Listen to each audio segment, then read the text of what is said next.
Now, before we get started with this next video, we're going to begin to do some house cleaning here to get a clean slate to work with, so to speak. So I'm going to go to Select All. I'm going to hide the marquee because we're going to leave the Select All on. And then I'm going to go Edit, Clear. And that's just going to clear our canvas so that we have a blank slate to work with there. Now, in addition to that, we can also do the same thing with our mixer. We can get back to a default state by coming over here and saying Restore Default Mixer. And that's going to give us our default mixer back. And of course, again, that's going to come with the background that we don't want. So we're going to change the mixer background to that middle gray, like so that we can judge our colors better. Now, if you don't want any of these default colors back here, this default mixture that you see, then what you can do is you can choose to clear the mixer pad. And now you have a blank mixer that you can begin to do your own mixtures with. So let's go ahead and do some mixtures. We'll go ahead and put down some red, maybe some yellow, like so, maybe some orange. Maybe I'll throw in some purple over here. And now I'm going to go ahead and take the mix tool, and I'm just going to mix these guys together like so.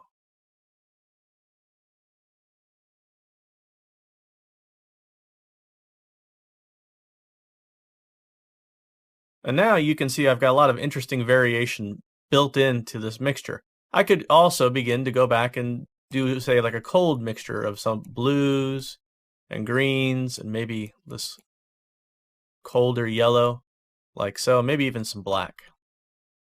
And then I'll come back over here with the mixer.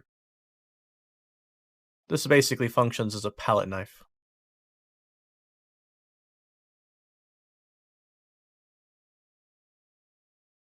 All right, so now we've got some interesting mixtures on here. And of course, remember, this thing is big. We could work with a lot of these little puddles of paint, so to speak, by just going in here and using the pan tool. If you need to see closer, you can use the zoom tool. Now, what is this bottom slider here all about? Well, what this is basically determining is whatever tool we're on, if we're on the apply color tool, it's going to increase the size of that brush. So if I go ahead and I put down a swatch now, you'll see that we're at 37. If I go ahead and pull it out to 50, you'll see we get a bigger swatch of that paint applied. That will also be true if we're working over here with our palette knife. You'll see that we get a much bigger chunk with our palette knife. So let me go ahead and put down another color here so you can see that. And actually, I'm going to turn off dirty mode just for a second so we can get a good puddle of orange down. And now I'll mix that together. So you can see that we're working with much bigger chunks of paint because we've got the size set higher. Likewise, if we're working with our sample multiple colors here, this will also sample a bigger chunk of color. So if I go ahead and just pick something like, say, the center chunk here where we've got a lot of variation, and I come over here with our dry bristle brush and I begin to paint, you'll see that I got a pretty big chunk of variation. Same thing over here. If I come over here, you'll see we get a pretty big chunk of variation as well. If I come down and I reduce the size of this to say something like, say, 10, and I go over here, you'll see that I get a much smaller chunk of variation. I don't get nearly as much variation. Same thing is true over here. I won't get nearly as much variation. It'll be more homogeneous and less variation built into each stroke. So generally speaking, I tend to want to work with larger size for the sample multiple colors so that I can get more variation from my puddles of paint into my brush stroke, which tend to look a lot more natural, but your mileage may vary on that.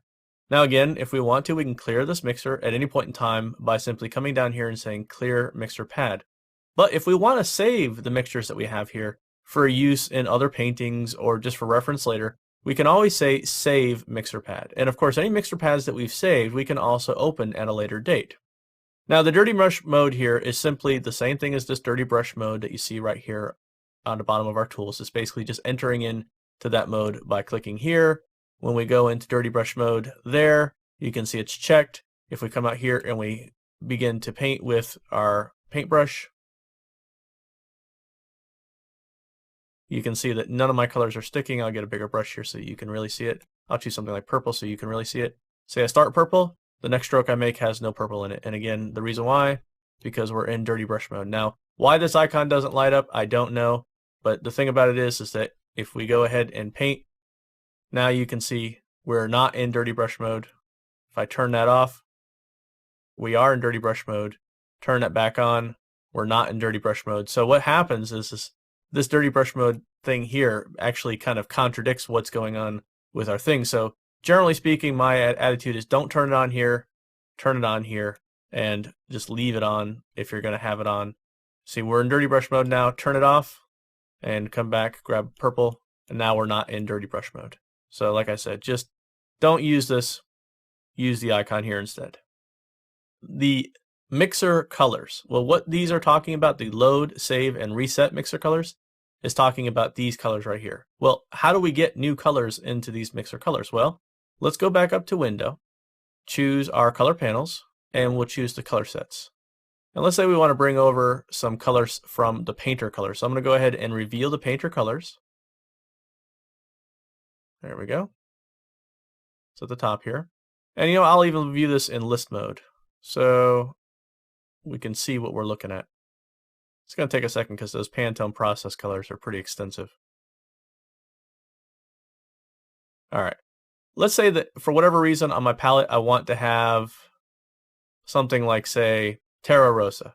So I'll select Terra Rosa, and then I'll come over here and I'll hold down the Control key on my keyboard, and I'll just click in one of these swatches that I want to replace. So maybe I want to replace this red. So now that red has been replaced. Now it's Terra Rosa. If I go up to say something like Sap Green, maybe I can put Sap Green here. So let's say now I've got the colors that I want as far as the colors that I'm going to work with in my mixer. Now I could go out there and say Save Mixer Colors. But let's say that instead what I want to do is I want to reset these mixer colors back to the default. I just say Reset, and now the colors are back to where they started from.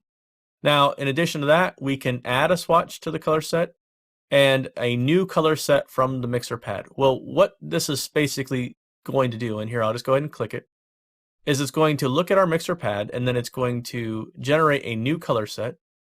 So let me just go ahead now and change what's going on here. We'll change this color view to small.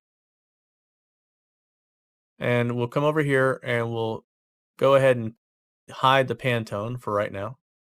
So there's that new color set that was just created. And what it's doing basically here is it's taking the colors that are in our mixer pad and it's pulling out each individual color and it's creating a brand new color set from this mixer pad.